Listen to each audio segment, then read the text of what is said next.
Hello guys, welcome back to my YouTube channel Enable Website Design. In this video I will show you to add YouTube channel link on Facebook platform. So first of all, let me go here on YouTube, and now let's go and click on YouTube Studio. So now here you can go and click on view channel on YouTube. So let's copy YouTube channel link, and after that now let me go on Facebook. Then you can go here and click on the profile, then scroll down, and after that here you can see these are different options. You can add bio, edit details, and many more.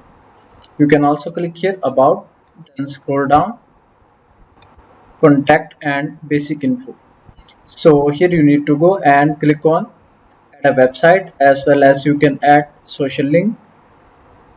So here you can go and select the platforms, for example YouTube.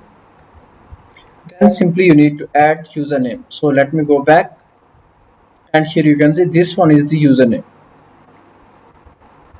You can also add a link, so this one, then click on save button. So now let's check if it works. So guys, here you can see it's working fine.